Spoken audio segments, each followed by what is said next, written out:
बहुत जोरों की बारिश हो रही थी। जोहू हमें बताता है ये कोस्टल सिटी हुहाई है, एक घटिया सी जगह जहाँ मैं बचपन से फंसा हुआ हूँ। हमें सेलिब्रिटी ओके नाम का बार दिखाया जाता है जहाँ बार के अंदर जोहू वेटर का काम करते हुए ड्रिंक सर्व कर रहा था। ये वो जगह है जहाँ जोहू काम करता है, हुहाई शहर के रेड लाइट डिस्ट्रिक्ट में एक बार। लेकिन ये तो सिर्फ दिखने में ऐसा लगता है, हकीकत में तो ये एक अंडरग्राउंड कैसीनो है जो लॉ से बच के काम करता है। जो ड्रिंक सर्व कर रहा होता है कि तभी एक कस्टमर अपने पर्स से पैसे निकालते हुए जोहू के पीछे साइड पे पिंच करते हुए उसकी बैक पॉकेट में रखते हुए कहता है, ये रही तुम्हारी टिप। जब तुम फ्री हो तो क्या तुम मेरे साथ आके एक राउंड खेलना चाहोगे?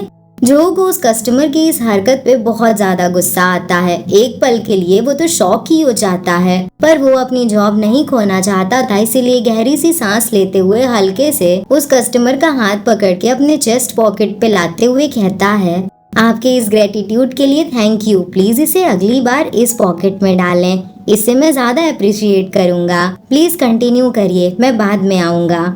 जोहू की इन हरकतों को देखते हुए तो वो कस्टमर ब्लश करने लगता है।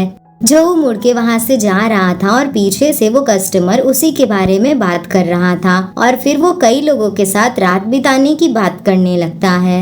इस बात से तो जोहू को बहुत ज्यादा डिस्गस्टिंग फील होता है और उसे गुस्सा भी आ रहा था। तभी जोहू को दूसरी साइड से शोर सुनाई देता है जहाँ पैसे हारने के बाद लोग चिल्ला रहे थे। उनमें से एक पर्सन ने तो अपनी मॉम की रिटायरमेंट सेविंग को भी दांव पे लगाया था और वो हार गया। जोहू हमें बताता है, ये जगह बेवकूफ लोगों से भरी पड़ी है जो अपने फ्यूचर को बार्गेनिंग चिप्स की तरह यूज कर रहे हैं, और मैं ऐसी जगह पे पूरी मेहनत के साथ काम कर रहा हूँ, दिखावा कर रहा हूँ और अपने डिस्गस्ट को छिपा रहा हूँ। उसका सिर्फ और सिर्फ एक ही रीजन है, मेरा कर्ज। जोहू देखता है कि एक मूंछों वाला आदमी है जो बार बार जीत रहा है। उसे देखते ही जोहू समझ जाता है कि वो चीटिंग कर रहा है। तभी जोहू का एक कोवर्कर आके उसे बताता है कि ओनर तुम्हें बुला रहे हैं। जोहू जब बॉस के कैबिन में जाता है तो बॉस उससे उस मूंछों वाले आदमी के बारे में पूछता है।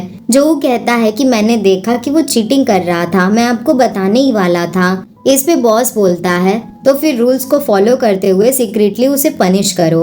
ओह हाँ, और अब तुम्हारी सैलरी पे आते हैं। मैं तुम्हारी एडिशनल रिस्पॉन्सिबिलिटीज का बोनस तुम्हें देने की बजाय सीधे तुम्हारे कर्ज से काट लूंगा। इससे हिसाब किताब रखने में कम परेशानी होगी। भले ही मैं तुम्हें यहाँ सैलरी ना भी दूं तो भी मुझे पता है कि तुम किसी न किसी तरह से पैसे कमा लोगे। वैसे भी सैलरी मिलने के बाद तुम पैसे मुझे ही देते। तुम ये चिंता मत करो कि मैं तुम्हारे पैसे चुरा रहा हूँ। मुझे तुम्हारी इस मामूली सी सैलरी से कोई फर्क नहीं पड़ता। तुम्हारी जो प्रेजेंट सैलरी है उससे $6.4 मिलियन का कर्ज, वो भी इंटरेस्ट के साथ चुकाने में तो तुम्हें अगले जन्म तक मुझे पैसे देने होंगे।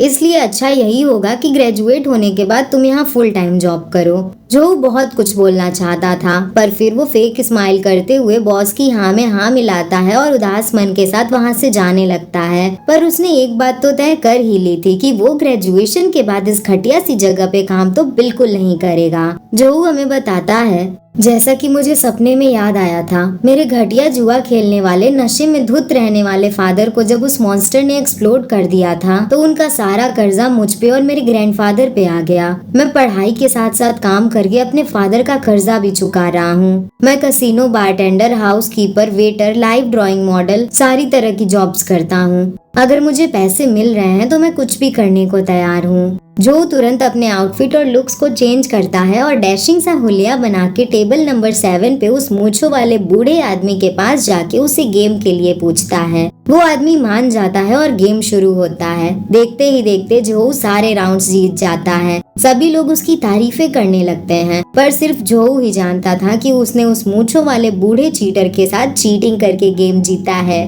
थोड़ी देर बाद हम देखते हैं कि बार की बैक साइड पे वो मुच्छड़ कुछ लोगों के साथ मिलके एक आदमी को पीट रहा था। ये और कोई नहीं बल्कि जोहू ही था। जोहू को सारा गेम जीतते हुए देख के उस चीटर मुच्छड़ को ये लगा कि जोहू भी चीटिंग कर रहा है, इसीलिए जीत रहा है। वो सब जोहू को बहुत मारते हैं और ऐसे टाइम पे भी जोहू मन में उनके किक्स की बुराई कर रहा होता है कि ये सब तो ठीक से मार भी नहीं पा रहे। जोहू के लिए तो ये आम बात थी, वो कई बार ऐसे पिट चुका था। उसकी एडिशनल काम में एक ये भी काम था। जोहू बोरिंग सा चेहरा बना के ये सारी चीजें सोच रहा होता है कि तभी कोई उसकी ओर आते हुए कहता है, हे तुम्हारी पिटाई हो रही है और तुमने ऐसा बोरिंग सा चेहरा बना रखा है। मैं पहले तुम्हें समझ नहीं पाया था, अभी भी समझना मुश्किल है। तुम कभी वो नहीं कहते जो तुम सच में सोचते हो। तुम लोगों को समझना इतना डिफिकल्ट क्यों है? वो पर्सन जो उसे अभी ये सब बोल रहा होता है कि तभी वो मूंछों वाला आदमी उसे गालियां देने लगता है, पर उसे नहीं पता था कि उसका पाला किससे पड़ा है।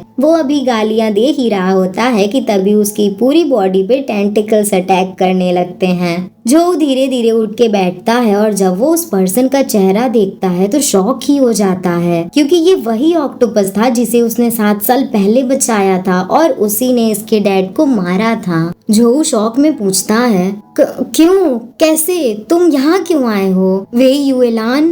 वे जो की ओर मुड़ के प्यारी सी स्माइल के साथ कहता है, ये तो अजीब सवाल है, मैं तुम्हारे लिए आया हूँ, और क्यों आऊंगा मैं यहाँ? वेई के हाथ में उस मुच्छड़ का कटा हुआ सिर था। जो डरते हुए उससे कहता है कि तुम जाओ यहाँ से, पर वेई उसके और करीब जाते हुए बोलता है, मैं तुम्हें फिर से ढूंढने इसलिए आया हूँ क्योंकि मुझे रियलाइज हुआ कि मैं तुमसे प्यार करता हूँ, पर तुम मेरे प्यार में नहीं पड़ सकते क्योंकि हमारा साथ में कोई फ्यूचर नहीं है, क्योंकि मैं जल्द ही गायब हो जाऊंगा, मैं मरने वाला हूँ। ये कहते हुए वेई जो के एकदम करीब आके उसके सामने बैठ जाता है। जो तो समझ ही नहीं पाता कि वेई ये सब क्या बोल रहा है। तभी वेई कॉलर पकड़ के जो को अपने पास खींचता है और हम सच में बहुत टाइम बाद मिले हैं बोलते हुए उसे किस करने लगता है। जोरों की बारिश हो रही थी और उसी बारिश के नीचे जोहू और वेई के होठों का मिलन चल रहा था। जोहू ने तो कभी नहीं सोचा था कि 7 साल बाद उन दोनों का रीयूनियन इस तरह की कंफ्यूजन के साथ शुरू होगा। जोहू वेई को दूर हटने को बोल रहा था, पर वेई नहीं मानता। उसका कोई इरादा नहीं था दूर हटने का। थोड़ी देर बाद वेई किस ब्रेक करता है तो जोहू गुस्सा के उससे पूछता है, तुम ये क्या करने की कोशिश कर रहे हो? इस पे वेई शट अप बोलता है और फिर से उसे किस करने लगता है। गाइस, लगता है वेई 7 साल की दूरी को एक पल में ही मिटाना चाहता है। जोहू के मन में तो ढेर सारे सवाल थे, पर वेई ने उसका मुंह बंद कर रखा था तो वो कुछ नहीं कर पा रहा था। धीरे धीरे उसकी आंखें बंद होने लगती हैं, वो अनकॉन्शियस होने लगता है कि तभी वेई किस ब्रेक करके जोर से चिल्लाता है। क्यों?